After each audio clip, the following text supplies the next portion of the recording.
Oh, hi there. As you can see, I'm wearing the Columbus Blue Jackets. Not real jersey. I made a video about this months ago.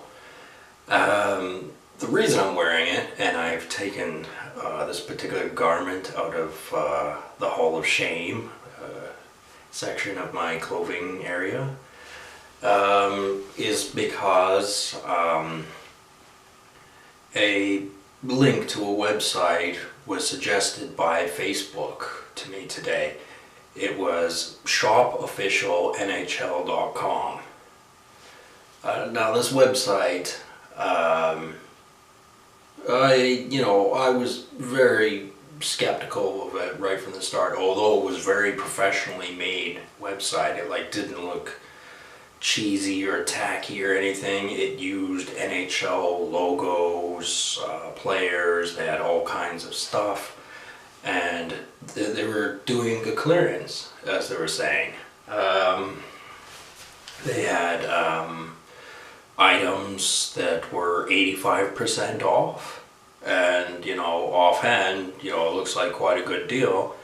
And they had a lot of selection. They had like 4,000 different kinds of jerseys and things like that when I really looked at the numbers. It was quite impressive, but it was one of those things because it was on Facebook. I went, what you see and what you get are going to be two different things. And there were some subtle hints that gave it away. And I'll get into that in a little bit. But first I want to talk about this jersey. This jersey cost me $80, free shipping. It was one I got off of Amazon. And in the video I made about this jersey, I said, well, I think, under the table, it is a legitimate NHL jersey. It wouldn't be on Amazon, a major company, if it were a fake one. It's just, low key. And, there is a reason for it, because actually, when you're in an arena and, people are having beer around you and things like that, nobody's gonna not notice that this isn't a real jersey. Not in the motion of the game and things going on. I suppose if you're with people, they're gonna notice, but, it actually takes a keen eye. It does chafe a little bit. I've been wearing it, and I can definitely feel that it doesn't feel like an NHL jersey. And I'm just looking at it. There are things about it I don't like, and I'm very fussy about my jerseys, so I won't be wearing this one too often. But it's good for people who are really interested in collecting a specific jersey, like this one. Very hard to find. Around here, you're not going to find a used one somewhere in good condition, or very unlikely that you will. Somebody had one of the retro Phoenix Coyotes ones, the green, with the coyote with the stick. I turned it down, but, for $20, a poor family, that would be, ideal for them. And a jersey like this, paying $80, which is a fraction of what it would cost if you were to buy it from the NHL, is actually pretty fair. It gives a chance for lower income people to acquire things that they may want. It's just not as good, obviously, but like this, if I were a poor person, I could live with. But anyway, getting back to the shopofficialnhl.com, one of the things that gave it away is I went, okay, I'm gonna put that exact combination of words into the Google search engine and see where it takes me, because you'd be surprised with the Google search engine, a topic, as vast as the National Hockey League, it's like a lot of topics, they just sort of trail off after a few pages, and you notice that they become less and less to do with it, and they become like garbage websites that are a waste of time. It's really only the first page of any Google search is worthwhile, and on the rare occasion maybe a second one, unless there's a specific thing that had just happened, and then those stories become old, and then they're gone. and then they recycle Google. So anyway, shopofficialnhl.com wasn't in the first 10 pages of the Google search engine. Just wasn't there. Because NHL's in the name, obviously the first result was NHL.com. This is surprising for a number of reasons. Like, it was a well put up, designed website. I don't know how long it's going to be around for. Maybe it'll be around for a while. But really, like, everything about it looked perfect. Well, there's actually one thing in the background that looked a little cheesy, but for the most part, it was a professionally made thing. And you go, well, that isn't hard to do. You just you buy the right program and you do the thing, right? Yeah, but NHL's copyrighted. Anything like that goes on the internet, and somebody from the NHL is going to spot it. They're going to find it, and basically shut it down one way or another. Unless, of course, they're in cahoots. I have reason to suspect they are. I mean, I was scrolling through all the options of jerseys to get, and I went, oh, damn. Like the retro Mighty Ducks of Anaheim jersey, Paul Kariya, the dark one. I really would like to have paid $44 for it. It also had free 2-day shipping. I mean, it was a Yankee outfit, so you probably wouldn't have gotten that. But even $44 plus, 25 tops for shipping and handling is a great deal. And the hockey guy had mentioned, full moon jerseys, but they're completely different. They're saying, we've acquired these items, and they're just stuff that sits there and sits there and sits there, because a lot of them are inconsistent. A lot of them are women's jerseys, or sizes that are just way too big for anybody to want. Nobody wants a size 60 authentic jersey. That you'd have to be like 6'6", 320 pounds to need a jersey that big. I mean, like, even just an XL jersey, which I believe is, I think it's like a 52 or a 54. No, it's probably 54. Even that on me, and I'm 6 foot, is way bigger than I need it to be. But yeah, I guess that's not so important. But full moon jerseys, yeah, that's the reason. It's because they're jerseys that just wouldn't sell. Whereas this site had some alarm bells for me, just because I had collected jerseys so long, that I knew what they were about. They're selling lower quality jerseys. And there were a few things that gave them away. Like I said, a picture doesn't, just because you see a picture, it doesn't exactly mean you're going to get that exact product.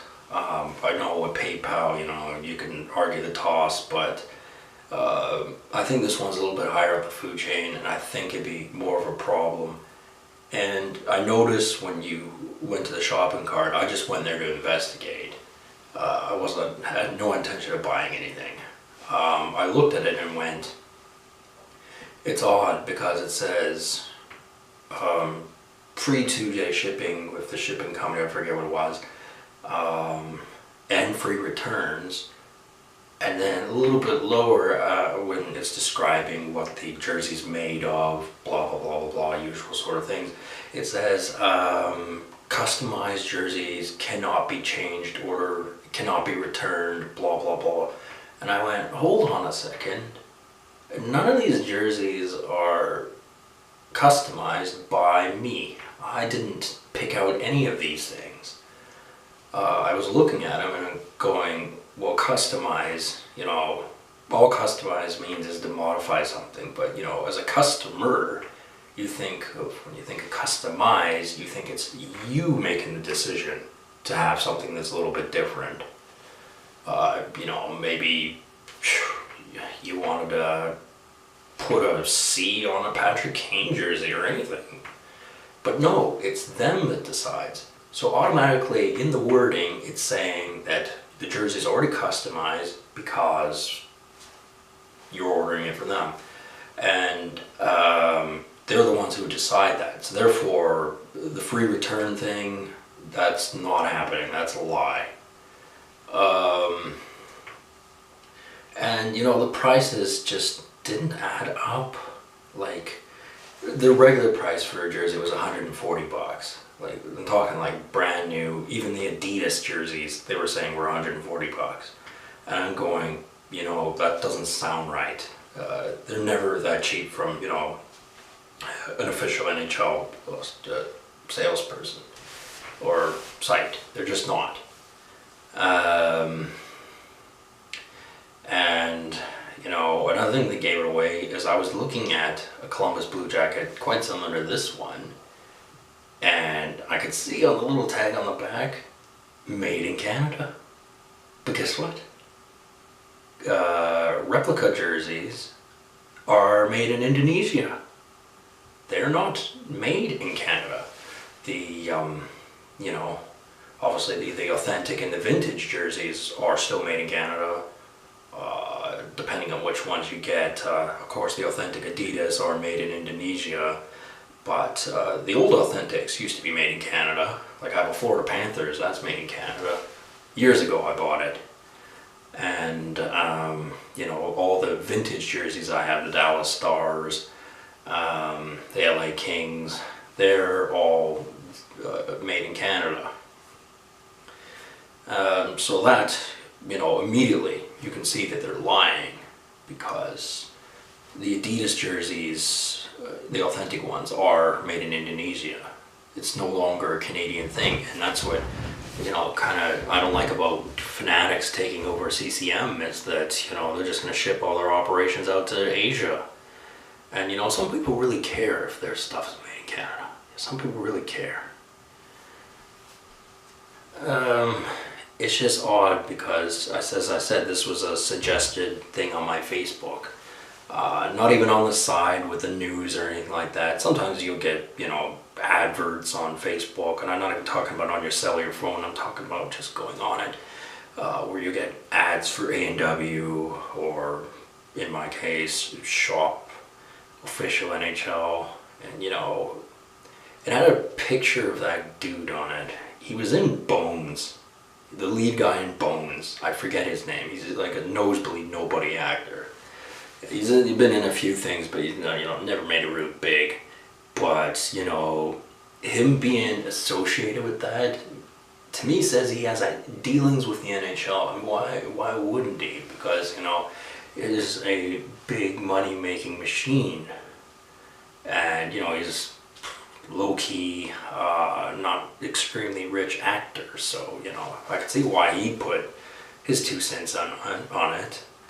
And, you know, all this, I think, is all connected. I think the NHL is most certainly aware of this site and are the ones who put it up. And therefore, the supposedly fraudulent fake jerseys that you can buy on places like Amazon and things like that are actually officially licensed. And they have everything to do with the NHL. They just don't come out and admit it. It was really weird. Like, there were some jerseys on there that kind of looked real boss. Like, there was a Chicago Blackhawks, you know, Patrick Kane jersey with, you know, Chief Blackhawk, the logo, but as a skeleton. You know, like a skeleton head with, you know, the hair and the golden feathers. And, you know, it looked real cool, but the thing is, I knew it would be a piece of crap the second it got here. But, you know, I guarantee you there are websites like that for the inner circle of people in the NHL. Like, you know, guys like even Patrick Kane or anybody, they have the ability to get good stuff and pay little money for it. So, you know, this idea you have to be worth, you know, $100 million or something like that to get anything you want, not necessarily. That's not exactly always how money works. Sometimes you get, you know, things a little bit better prices and things like that. and you get advantages, and it may not have anything to do with the actual, millions of dollars you got in your bank account. It just might be an advantage you have because you're in an industry and that was a commodity. And, a guy like, I keep using Patrick Kane as an example, but I could easily use Sidney Crosby or anybody else because, for example, my hat collection, I have a lot of hats, and you know what, they cost money. The thing is, like, a guy like Sidney Crosby or, anybody could have, like seriously, like, entire vehicles bringing in, like, thousands of different hats with all unique designs and secret logos and things like that on them. And the NHL hockey players for the most part are very private people, so you don't know that. That's not what it is. Somehow they sneak around in society and live relatively normal lives, I suppose, in the big screen on the big TV, and do their thing. So I just want to make that video saying the shop official NHL.com raised alarm bells, but I smell conspiracy here. Anyway, I'll just end this video before I just continue talking too long and people get bored of listening to me. Alright, see ya.